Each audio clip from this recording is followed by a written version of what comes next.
पुढची बातमी पाहूया। राष्ट्रवादीच्या राष्ट्रीय अध्यक्ष निवडीसाठी काल राष्ट्रीय अधिवेशन घेण्यात आलं। अधिवेशनाच्या सुरुवातीला दिवंगत नेते अजित पवार यांचे सुपुत्र जय पवार मंचावर आले होते। तेव्हा प्रफुल्ल पटेल यांनी त्यांना सुनेत्रा पवार यांच्या पाठीशी उभं राहू दिलं नाही। त्यांना वेगळं आसन व्यवस्था पटेल यांनी दाखवली। आता यावरून राष्ट्रवादी शरद पवार पक्षाकडून पटेलांवर टीका करण्यात आली आहे। राष्ट्रवादी शरद पवार पक्षाचे प्रवक्ते विकास लवांडे यांनी अजित पवार गेल्यानंतर त्यांच्या कुटुंबियांना अपमानास्पद वागणूक देण्यात येत असल्याचा आरोप केला।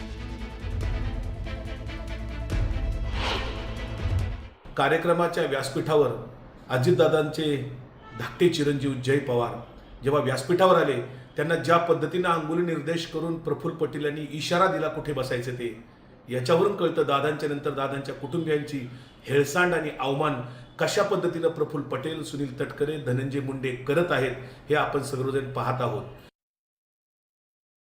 दरम्यान गुरुवारी राष्ट्रवादीच्या कार्यक्रमामध्ये प्रफुल्ल पटेल यांनी जय पवारांना देण्यात आलेल्या वागणुकीच्या मुद्द्यावरून रोहित पवारांनी प्रफुल्ल पटेलांवर थेट टीका केली। कार्यक्रमातील स्टेजवर बसताना प्रफुल्ल पटेल यांनी जय पवार यांना दुसऱ्या खुर्चीवर बसण्यासाठी सांगितलं। याचा व्हिडिओही आता समोर आलाय। यावर रोहित पवार आक्रमक होत स्टेजवर वागताना नीट वागा, अवघा महाराष्ट्र तुम्हाला पाहतोय असा इशारा रोहित पवारांनी दिलाय। जय पवारांना दुसऱ्या ठिकाणी बसण्यास सांगितल्याचा मुद्दा पुढे आल्यावर रोहित पवारांनी प्रफुल्ल पटेल आणि सुनील तटकरेंना सुनावलंय। दरम्यान त्यांना अजितदादांना कंट्रोल करता येत नव्हतं, मात्र काकींना कंट्रोल करता येईल या भ्रमात राहू नका असा इशारा देखील रोहित पवार यांनी दिलाय।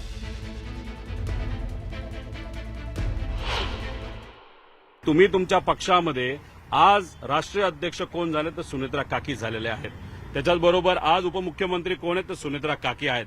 त्यामुळे तिथं वागत असताना स्टेजवर आणि इतर गोष्टीमध्ये जरा सांभाळून वागा, कारण महाराष्ट्र तिथं बघतोय। एक तर महिलांचा आदर ठेवणं हे महत्वाचं आहे आणि दादांची वचक काय होती, दादांचं प्रेम कार्यकर्त्यांवर होतं, आमदारांवर होतं आणि महाराष्ट्रावर होतं। पण या जे काय 4 नेते आहेत त्यांच्या वचक तर नक्कीच दादांचा तिथं होता। अहो काल आम्ही बघत असताना किती वाईट वाटलं। जयला जागा सुद्धा कुठं द्यायची तर ते नेते तिथे ठरवणार। कुणीतरी नेता काकींच्या खांद्यावर हात ठेवतो, कोणीतरी ओढतं, कुणी काय करतं, म्हणजे हे बघून महाराष्ट्र काम करतील असा आम्हाला विश्वास आहे। पण जरा सांभाळून वागा आणि सांभाळून त्या ठिकाणी बोला, एवढंच या ठिकाणी सांगतो। त्या भाषणामध्ये एक तर महाशय असे बोलले की म्हणजे नवीन पर्व त्या ठिकाणी सुरू झाले। अजित पर्व संपणारच नाही, कारण का लोकांच्या मनामध्ये दादांप्रती प्रेम आहे आणि ही घटना घडली त्याबाबतीत शंका आहे। त्यामुळे दादांना न्याय देण्यासाठी त्या नेत्यांना जर प्रयत्न करायचा असेल तर आज ती वेळ आहे। आज FIR घेण्यासाठी कुठेतरी प्रयत्न करा। नाही पण एक आहे की सुनेत्रा काकी या सक्षम महिला आहेत, पवार परिवाराच्या एक घटक आहेत आणि मग त्याच्यात त्या प्रेस कॉन्फरन्सेसला सुद्धा समोर जाऊ शकतात। त्यांना वाटेल ते त्या ठिकाणी बोलू शकतात। जर कोणाला वाटत असेल की सुनेत्रा काकींना आपण कंट्रोल करू शकतो, दादांना कंट्रोल करता येत नव्हतं पण काकींना करता येईल, तर ते भ्रमात आहेत। थोड्या दिवसानंतर नक्कीच कळेल आणि एक नेता कशा पद्धतीने पार्टी तिथं चालवत असतो। त्यामुळे ह्या 4 जे कुठले नेते आहेत त्यांनी थोडंसं सांभाळून राहावा, सांभाळून वागा, एवढंच या ठिकाणी सांगतो। आता बातमी सुनेत्रा पवारांनी राष्ट्रीय अध्यक्षपदाची शपथ घेतल्यानंतरच्या पहिल्या पत्रकार परिषदेची।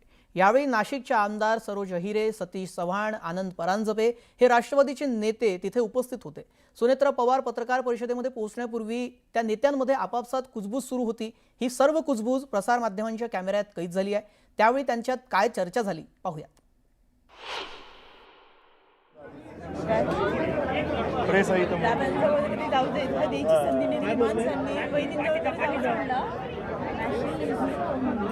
तुम्ही क्वेश्चन्स नका घेऊ, तुमचं बोलून उठालं क्वेश्चन घेऊ नका।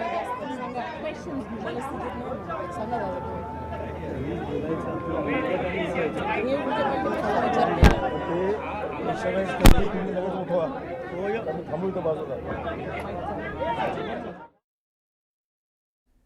दरम्यान नाशिकचे आमदार सरोज अहिरे आणि इतर राष्ट्रवादीच्या नेत्यांच्या या व्हायरल झालेल्या संभाषणावरून शरद पवारांच्या राष्ट्रवादीचे नेते विकास लवांडे यांनी जोरदार टीका केली आहे। हे सर्व प्रकार अतिशय गंभीर आहे। या चांडाळ चौकडीला फक्त पक्ष ताब्यात घ्यायचा होता, पण त्यांना पक्ष ताब्यात घेता आला नाही अशी टीकाही त्यांनी केली आहे। त्यामुळे ही चांडाळ चौकडी फार अस्वस्थ झाली असा टोला देखील विकास लवांडे यांनी लगावलाय। आमदार सरोज आहिरे असं म्हणाल्या की आम्हाला दादांच्या जवळ तुम्ही कधी जाऊ दिलं नाही, आता किमान वहिनीच्या जवळ तरी जाऊ द्या.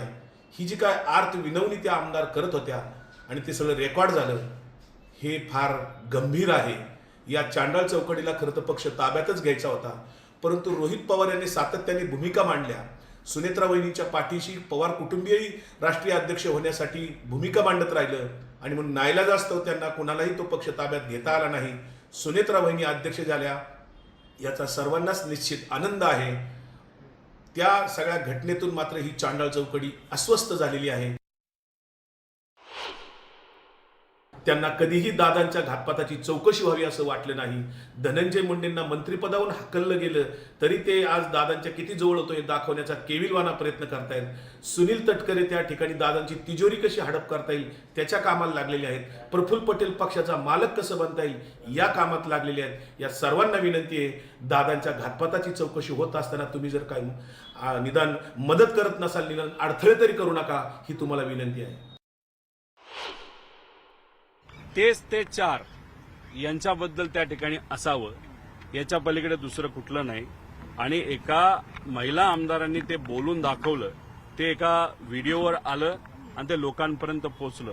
याच्यावरच समजून घ्या की एखाद्या नेत्याला जर आमदारांपासूनच लांब काही लोक ठेवत असतील, ते चार लोक ठेवत असतील, तर मग बाकीच्यांचं काय. तरी दादा हे दादा असल्यामुळे त्या गोष्टी तशा होऊन देत नव्हते, पण तरी जर होत असेल तर काकींनी सुद्धा कुठेतरी सांभाळून राहिलं पाहिजे, एक पुतण्या म्हणून त्या ठिकाणी विनंती करतो.